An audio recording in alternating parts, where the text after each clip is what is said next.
Kakhulu bazalwane ngiyathanda kakhulu ukudlulisa ukubonga noma ubabhishop esephumile babhishop mambishop incebo zenkosi zonke ezikhona i-committee ephethe lo mhlangano amen nasebandleni lonke ngiyathanda kakhulu ukubonga ukuthi ningihloniphe ukuthi ngizoma kule ndawo amen ngibe isitsha sokudlulisa lokho uNkulunkulu abeke enhlizweni yami ngibe nento yokuthi uma abantu bekumema basuke bekwethemba ukuthi uzodlulisa ispirit esiright ebandleni ngoba uma umila awudlulisi message kuphela kodwa udlulisa nomoya wakho amen uma ngabe ukuthi siyaxabana nobaba Mahlaba ngizorelease umoya wokuxabana amen so ngibonge kakhulu angisho nje ukuthi kube mnandi ngendlela emangasayo ukuba phakathi kwenu asizanga sizwele sisekhaya sibe sekhaya bazalwane uNkulunkulu anibusise sisahamba kusasa sihamba nesenhlizweni yethu ngendlela emangalisayo amen ngibonge kakhulu mhlobo wami mama uNene uNkulunkulu akubusise sisibe mnandi ngendlela emangalisayo ukusebenza kunye nawe amen sakha umzimba kaKristu ngoba abantu kunento abangayazi ukuthi njengoba sishumayela sakha umzimba kaKristu amen asikhompiti kodwa sakhani umzimba kaKristu so bengazi ukuthi uma ngimila uyangithandazela nami umemila ngiyamthandazela ukuthi sikhulume lokho kusenhlizweni kaNkulunkulu nokuthi even 20 years to come sithi uma sihlangana nawe uthi ngasizakala ngoba yilokho bazalwana sichithi nje isikhathi ukuthi iqhubeke usuku kodwa senza i-impartation ukuthi lento igcine noma kuthiwa thina asisekho uNkulunkulu akubusise kakhulu mama uNene jabulile ukuba nawe amen ngibongela usiswami uMampele ukuthi angiphelezele ashiye zonke into zakhe amen nazo angiphelezele uNkulunkulu akubusise kakhulu nalapha nakababa umfundisi umnisi sihlale kahle ngendlela emangalisayo nesidlulisela ukubonga abazalwane amen nami ngizitholile izinto zami glory to Jesus njengoba ngishilo ukuthi ngizengafisa ungathi ngabangizile ukuzokhuluma ngizohlala phansi nami ngidle ayikho into engiyithanda njengokufundiswa amen ngizocela mama wethu mamkhoza ukusibongela nje sangena ezweni lenkosi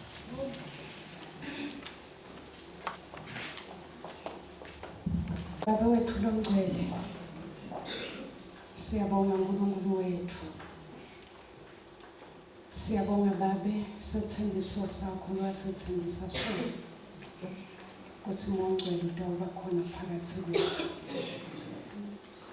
siyajabula Nkosi kwadi ukuthi mongcwele ukhona phakathi kwethu enikhonela kusisita nokusicondzisa nokusiphumelelisa ngegama likaJesu Kristu waseNazaretha ngaleli langa Nkosi ngelanga lekugcina lemkhosi wona wamenda wathi nakakhona lo mina ngiyonatha babe longcwele uNkulunkulu wafaka abamanyolo khona kutofaka inhlanyelo ngwethu amongcwele lokwathi kuvukuze enhlitweni tethu nalokwati ukuthi umquba ukuze ukuthi nalihlanyelwa livi likhona ukuthela ngelikhulu lenkulungwane babe longcwele siyathula Nkosi embi kwakho sithulela ukulalela siyayiletha Nkosi ingcondvo yethu kuwe ukuthi ucishe konke Nkosi lokufute sibe ngokona silibumba babe ekandleni takho sibumbe Nkosi usende lokufute ukuthi sibe ngokona siyeva lengaphakathi kithi ukuthi kukhona lokufute sibe ngokona siyasiva lesikhala ngemalanga onke siyadivela ukuthi kukhona lesifutho esidaleke sibe ngokona lokho lesingokona kuyashoda khona into lofutho eteleke impilweni tethu sikhona ke ngosiphambi kwakho ukuthi wende letini monqwele monqwele monqwele monqwele monqwele monqwele monqwele monqwele bamba kamnye ngamunye isandla sakhe monqwele monqwele monqwele monqwele monqwele phambi kwakho Nkosi sifanele njengelihashi lelifakwe emadomu leliswa lapho umshayeli afuna ukuthi liye khona monqwele kibela kithi monqwele kuze sathi kulalela kahle konke lotakukhuluma kithi angithi Nkosi ukhulumela ukuthi sichubeke siphile ngakho siyalamukela babe ukuthi liphilile livulakho uNkulunkulu liphilile Nkosi nasihleli phansi silalela lona kubaleka umkhuhlane kubaleka ifoto onke abantu labathathi lapheki kodwa ngezwi lakho Nkosi diphuma tibaleke ngoba kusuke kwehlizwi lakho phakathi kwethu nalese bathi qambe amagama abantu basemhlabeni bathi memetela ukuthi leda tikwathi kusuka umuntu kodwa tikwathi kumelana nezwi lakho uNkulunkulu siyabonga babe siyalamukela liphilile lisilapha engqondweni lisilapha emcimbeni lilapha imizwa liguqula ingqondo ikwathi kuhlolisisa insando yaNkulunkulu egameni lika Jesu amen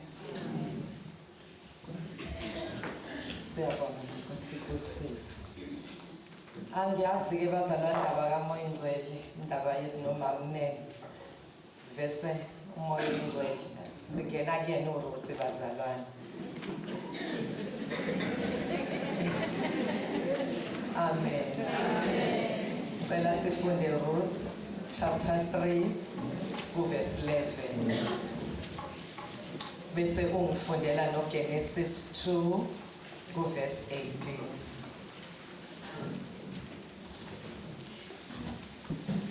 manje ndodakazi yami ungesabi ngiyakwenzela konke okushoyo ngokuba wonke umuzi wabantu bakithi uyazi ukuthi ungowesifazane olungileyo uJehova uNkulunkulu wathi akukuhle ukuba umuntu ahlale yedwa verse 24 2 verse 24 ngalokho indoda iyakushiya uyise nonina inamathele kumkayo bayakuba nyamanye ukhona ophethe English angifundele nje lapho Therefore a man shall leave his father and mother and be joined to his wife, and they shall become one flesh. okay kukhona leli humusho engilithandayo elithi for this reason ngezwakala bazalwane ngicela ke sibhekela ngabi mina isikhathi sami sifushane la bazalwane esifunda khona encwadini kaRuth sizwa bazalwane kukhuluma uBoaz niyangizwa bazalwane owayezoba ngumyeni kaRuth niyayizwa lonto uthi manje ndodakazi yami ungesabi ngiyakwenzela konke okushoyo lento bazalwane iyangidla ngokuba wonke umuzi wabantu bakithi niyayizwa lonto bazalwane uma kuthiwa wonke angithi kusho wonke niyangizwa bazalwane ngokuba wonke umuzi wabantu bakithi uyazi ukuthi ungowesifazane onjani olungileyo ngamanye amazwi impilo yakho Ruth ifakazelwa yiwo wonke umuntu la endaweni ukuthi ungowesifazane olungile ayifakazelwa abasenkonzweni kuphela kodwa wonke umuzi wakithi yezwakala bazalwane uyafakaza uyazi ukuthi ungowesifazane olungileyo ngamanye amazwi kusho ukuthi impilo yakho Ruth igqamile ayifihlekile ibonwa inoma ubani ukuthi uluhlobo lwini lomuntu wesifazane. Amen.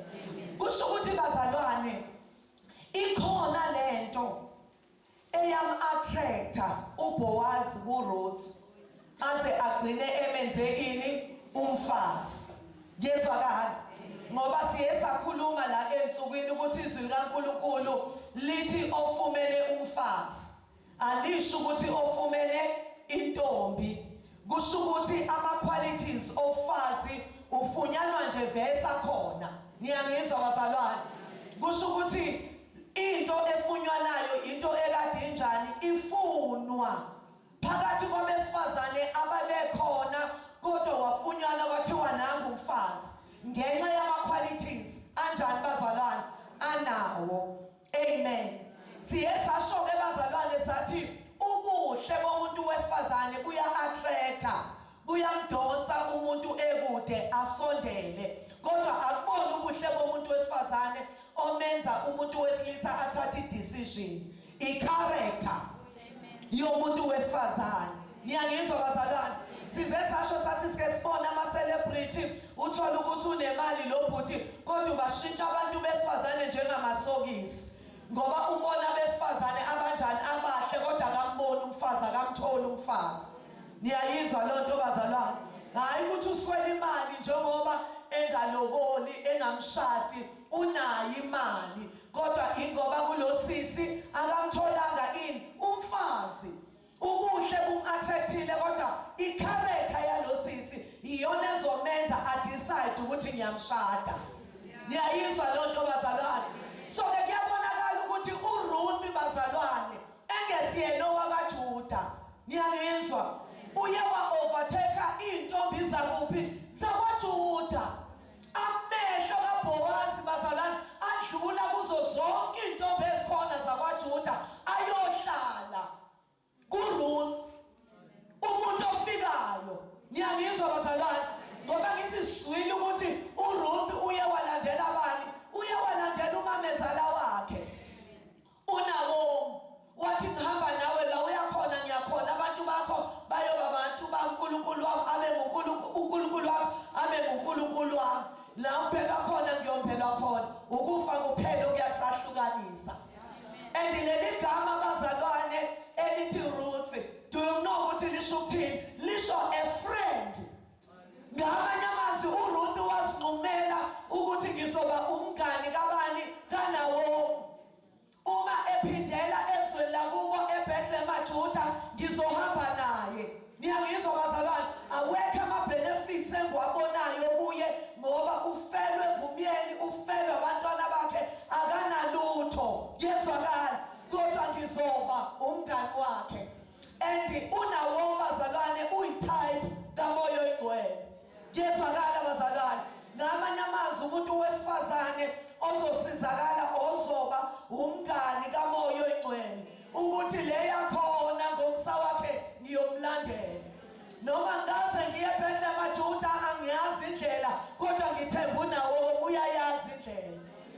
NjengoRuth bazalwane njengoRebecca owayehamba noEliazare eya kumyeni wakhe angamazi. Ngiyezwakala bazalwane? Kodwa wathemba lo oyazi indlela uEliazare ukuthi uzohamba nami ngize ngiyofika kumyeni wami. Glory to Jesus. So le uRuth bazalwane akasiyena owakwaJuda. Niyangizwa bazalwane? UngumMowabi. Kodwa wafika kwaMowabi wa-overtake intombi zakwaMowabi. Niyangizwa bazalwane? uBowazi amehlo akhe ahlala kuRuth. Uyakhumbula ngesikhathi uRuth lithi izwi likaNkulunkulu ekhothoze ensimini. uBowazi umefika ubuze encekwini yakhe uthe yakwabani leya ntombazane. Niyangizwa bazalwane? Ayakhona amantombazane kwaJuda kodwa amehlo akhe ahlala kubani? Ahlala kuRuth. Amen. So ke kuyabonakala ukuthi i-character kaRuth bazalwane ibimenza ehluke kwabanye abantu bani besifazane. Niyangizwa bazalwane? Kusho ukuthi abe nomtsalane into attractayo. Glory to Jesus.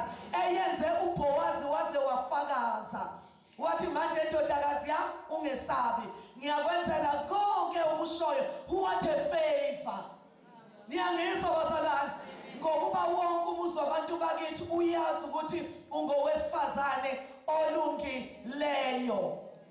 Ngamanye amazwi umnikeza isitifiketi sokuthi uphasile. Mina umyeni wami wasenza abazalwane okwangempela wathi mntami lesi sitifiketi engikwenzela sona. Wathi ngifuna usibeke sibe yisikhumbuzo sokuthi uphasile ebukhosikazi bakho. Ngezwakala abazalwane. Size somandla. Ngithe bazalwane ubuhle bomuntu wesifazane benze njani? Buya attracta. Kodwa i-character yakhe ngamanye amazwi i-inner beauty iyona le eyenza umuntu wesilisa athathe isinqumo sokuthi ngizokushada, ngizohlala nawe size sahlukaniswe ukufa. Lento bazalwane eshodayo engasekho.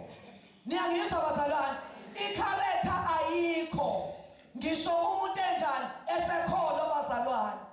Ngoba uthi usula endlini ushintshe ungabi lento wathi ucabanga ukuthi ecabanga ukuthi umuntu uyiyo. Niyayizwa lonto?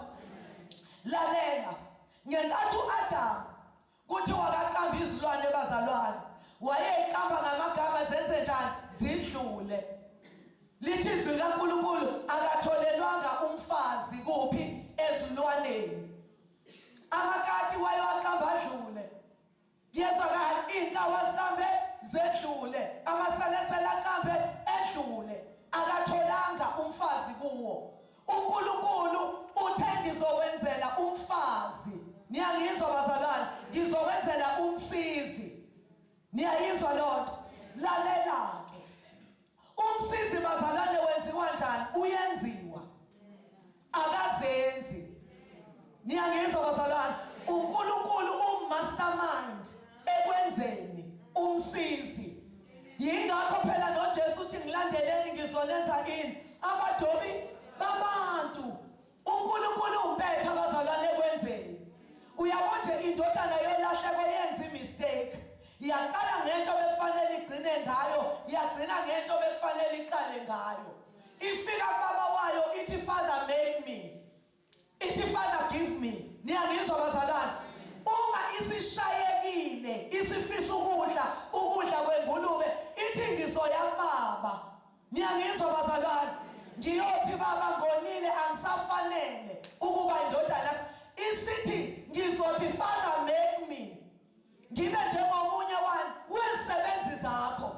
Yinto okufanele iyishe eqaleni. Before ithi Father give me, kwafanele ithi Father make me. Ngoba ukunikwa ingenziwanga yikona lokho kudestroye lento ebeyinikiwe. Manje ayikho inkinga umnikezwa ititle yokuba umfazi kanti awenziwanga. Niyangizwa bazalwane? Ngoba iyona lento edestroya lento uNkulunkulu amnikeze yona ngoba uyinike ungenziwanga. Amen. So ke uNkulunkulu uthi ngizokwenzela umsizi. Niyangizwa bazalwane? Oh my God.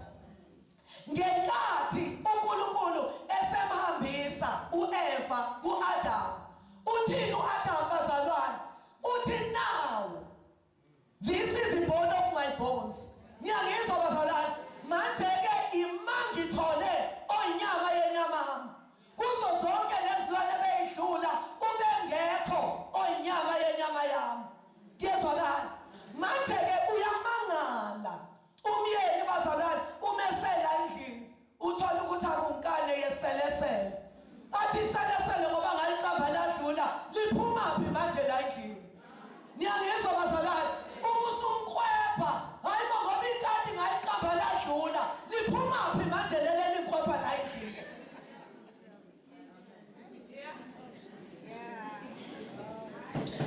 Msize i-character ungabikho we-character kuyayilimaza lento uNkulunkulu akunikeze yona.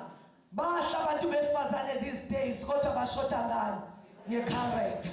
njengoba uNkulunkulu ehlale phansi nje ekhuluma nathi wenzani wakhani lakithi bazalwane wakha i-character ngoba labantu abaqanjwa ngokuthi amaKristu lelo gama livela ngezulwini ngezwakala bazalwane lavela kubantu basemhlabeni ababebona abantu behambisa okabani okukaKristu kwathiwa laba oKristu abanjani abancane lavela lapho leli gama elithi Christian ngezwakala so yini character i-character is who you are even if there's no one looking at you yilento yiyo bengekho abazalwane ungabonwa umuntu yezwakala abazalwane usekamelweni kuvalwa iminyango kwavalwa amafasitela kwavalwa amakhethini kungekho umuntu ombonayo kodwa uyiphile impilo yokuba umzalwane umntwana kaNkulunkulu so ke abantu abaningi bakhathalela ini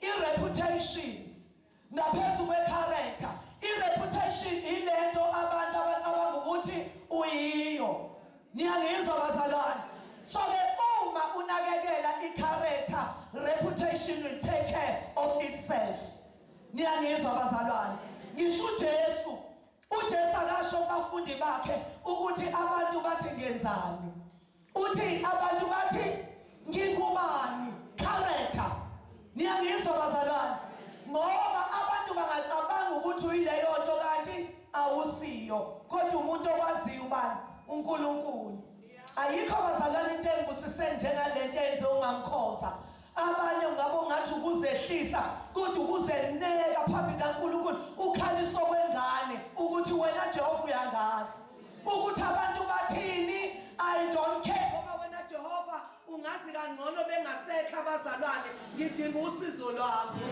niyangizwa bazalwane ngoba uma sifika uNkulunkulu akufanele sibe abantu abadala kufanele sibe abantwana niyangizwa bazalwane umntwana akanalo ihlazo ukuthi abantu bazothini yingakho phela efaka inapkeni uyayibona lodwa ngoba yena uma sekufika isikhathi sokuthi adedele wenze njani uyadedela akabona ihlazo so uma sifika uNkulunkulu kufanele siziveze siyinto esiyiyo singazenzi into esingesiyo yezwakala yingakho phela noma khulunywa ngemthandazo do know ukuthi kukhona lolu hlobo lomthandazo elithi ngene ekamelweni uvale niyangizwa bazalwane kukhona umthandazo ofana nokuhlamba izandla ugeza izandla ngoba sizongena etafuleni senze njani sidle bese kuba khona lo mthandazo ofana nokungena ebathroom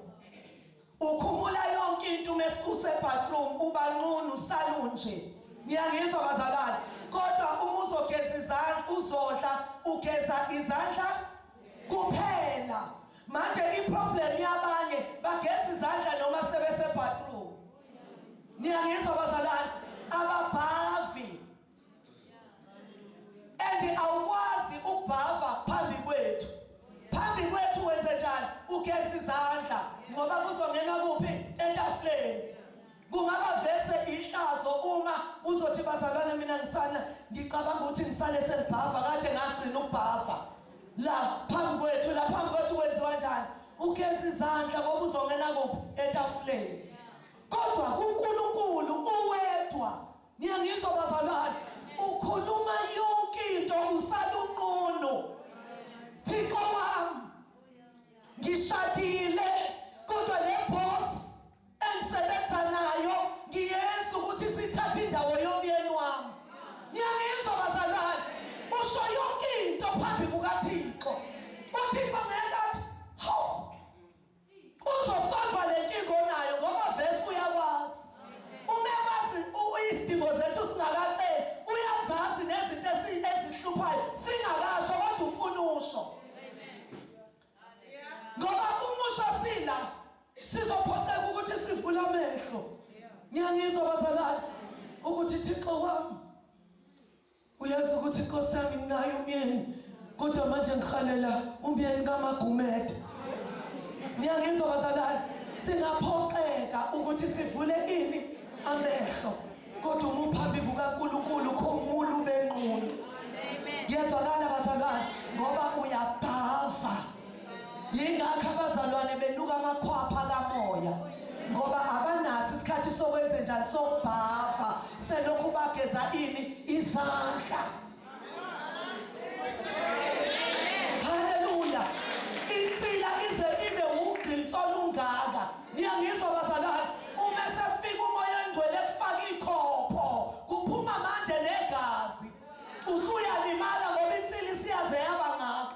Kuyezwakala bazalwane? Umzalwane olimalayo beshunyayelwa athi umama umnene ushumayele ngami, umama ahlaba ushumayele ngami, besoshumayela ngobani? Besoshumayela ngehlalo. Asunywa ngehlalweni, sunywe bani? Sunywe kuwe. Into yenza umuntu alimale uma ngabe uNkulunkulu ekhuluma aduba yohlala ekhaya ngabe sakhonza. Ingoba insila isize waba ugqinsi. Ukuthi uyamgeza, uyamsiza, uyalimala. Niyangizwa bazalwane? Kuthi umuntu ojwayela ibathroom. Glory to Jesus. Uthi uNkulunkulu umekhuluma athi baba ngiyabonga ungibonile la bengiqashe khona. Kuyazwakala bazalwane? Asizakale ngoba vese uyijwayele ini? Ibathroom. Uyijwayele inhlambuluko. Ujwayele ukuzendlala phambi kaJehova. Glory to Jesus. Ngoba phela uma sifike phambi kwakhe bazalwane, i-status asebenzi. Niyangizwa? Uma sesiphambi kwakhe amathe nje ayayiphumela, iy'nyembezi ziyayiphumela, amafinyela ayayiphumela. Ngoba vese siphambi kwakhe. Siyakudabukela wena obamba isinilo. Olokhu uvikana nezwi. Amen. Kodwa umuntu osizakala uthi khuluma Jehova, ingceku yakhe yezwa. Khona bazalwana abantu esibabukela phansi sithi abakholwa amasonto. Ngake nga-invitwa eLuthela bazalwane kuyingqungquthela yabo. Niyangizwa? Wathi umeqeda ukhuluma umoya ingcwele bazalwane ebiza i-altar call kwasukuma indlu yonke. Omama bekhala inyembezi. Ngisho mina la besithi sesontweni, hey bazalwane uma lithizwa bokuqala bayoba bogcina. Lize lithizwe inqaphele iphinki nefebe zingani overtake. Lisayibona ukulunga zingene embusweni. Glory to Jesus. Ingcike engangilithola angilikhohlwa kodwa olwangena. Lo mama bazalwane osikweni yini kwenze njani? Lwathatha umyeni wakhe ucingo. Wathi mama Hlaba, wathi ngibonga uNkulunkulu. Wathi kuyabonakala ukuthi umngami ube sentabeni. Wathi ushintshile. Wathi ufike, wathi wasibhuquza phansi ekhala, econfessa yonke into ecela uxolo ukuthi myeni wami bengikuhlupha kodwa uNkulunkulu namhlanje ungehlulile. Angithi uzwile ukuthi uRuth no-Opha bakhala bobabili. Niyangizwa bazalwane? Ukuthi ukhalile abone uzoshintsha isimo. Kodwa into ezoshintsha isimo ukuthi emva kokhala wenzeni. Ngoba wakhala u-Opha kanti ukhala ushaya ureverse. Kodwa uRuth wakhala kanti uyanamathela. Uma ungeze ushintshe ukuza kwakho naphambili akusho lutho, ukukhala kwakho akusho lutho. Kodwa into efunekayo i-change. Umoya engcwele ehlaba ihlabo uhamba uyoconfessa. Niyangizwa bazalwane?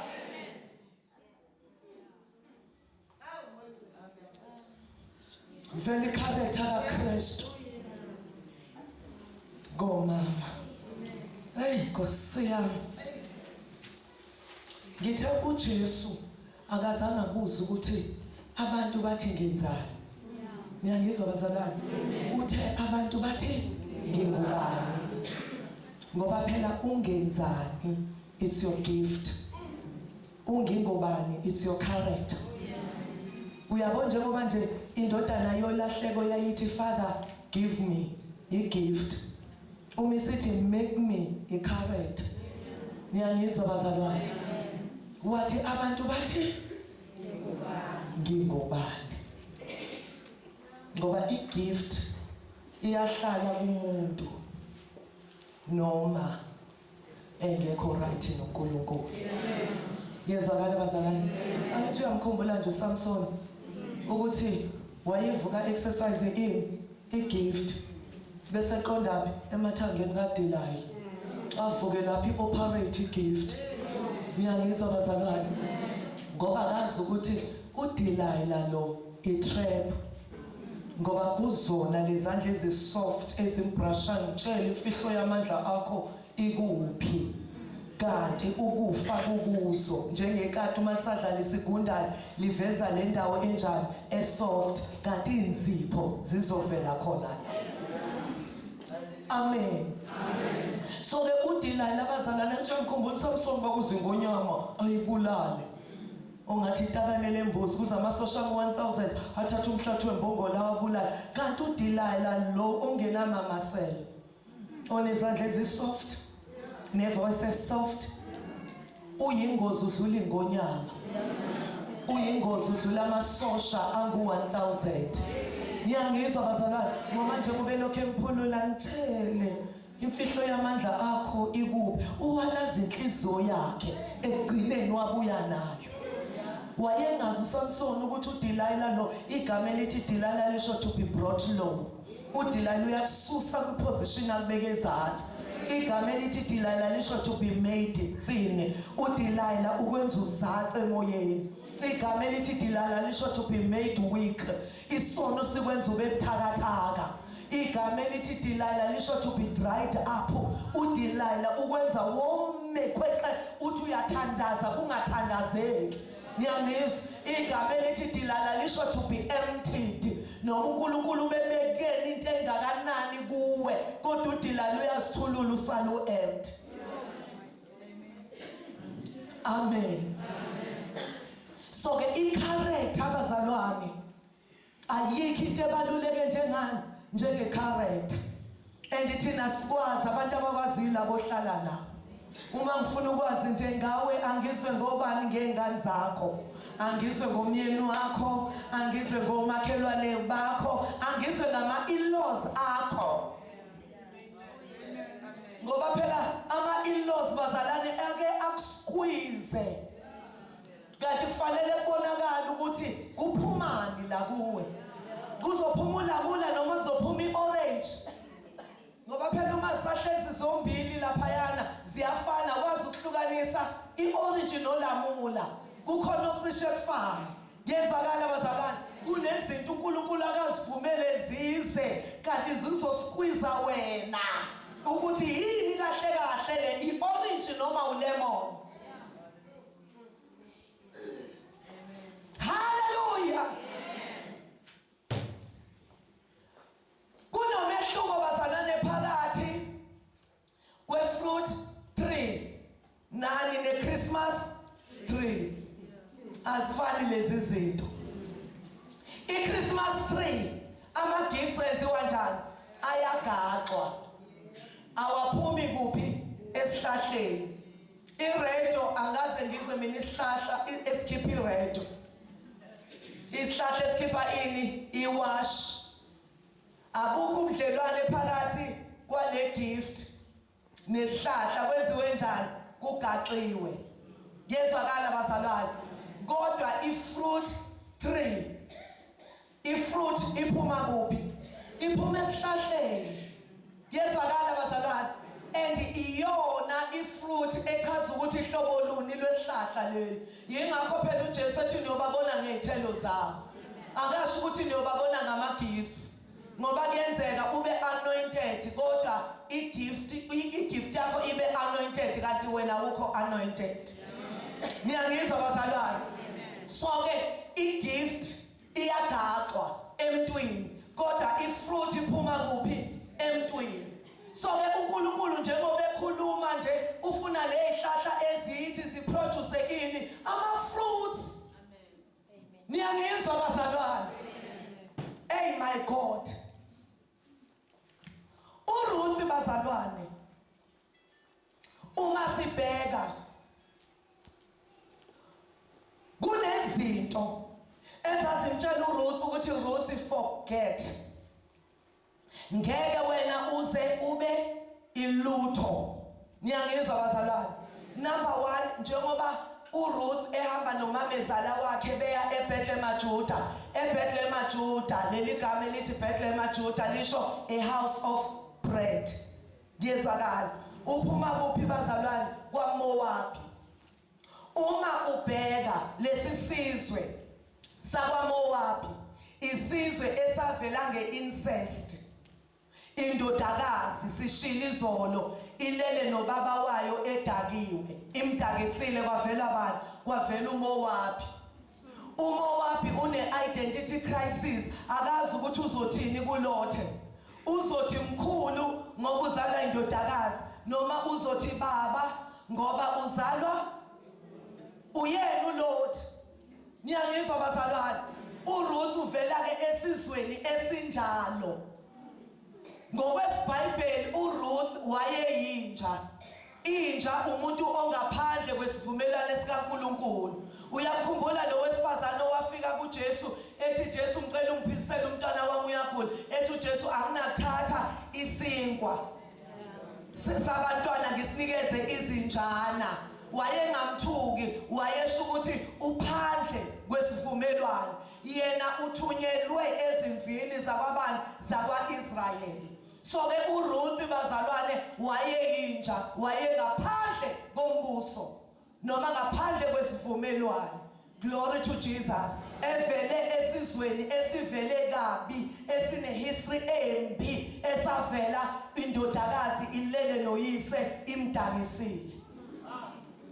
Number 2, uRuth bazalwane njengoba elandela umamezala wakhe ehamba naye eBethlehem Juda, she was no more a virgin. Wayengasesiyona intombi nto. Niyangizwa bazalwane? Ngoba washada umyeni wakhe wenze njani? Washona, akasesiyona intombi. Glory to Jesus.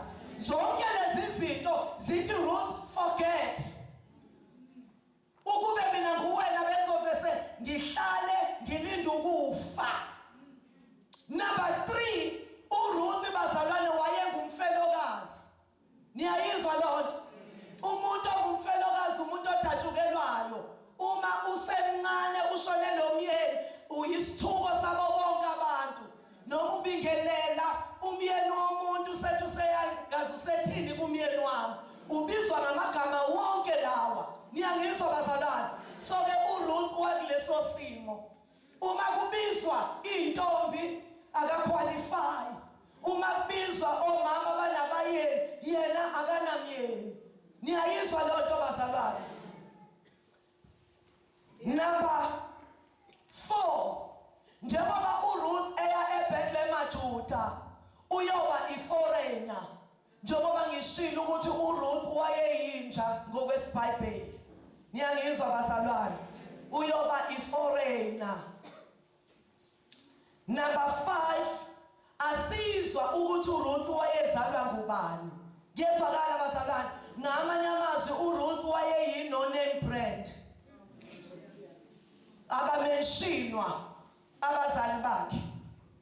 Number 6, uRuth bazalwane njengoba elandela uNaomi akanama benefits, akana lutho.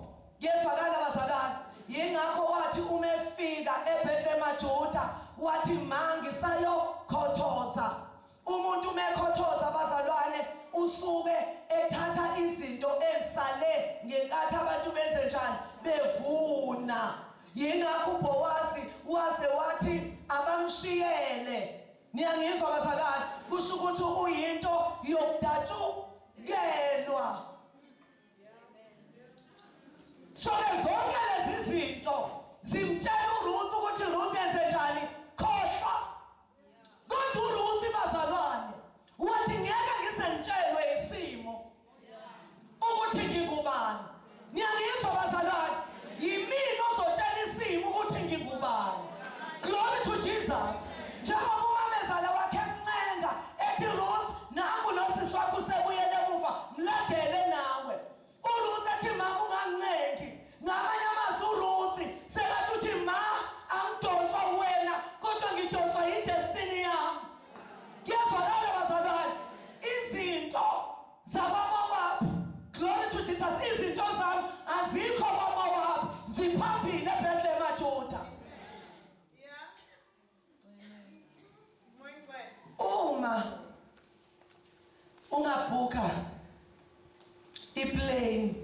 Kuyezwakala bazalwane?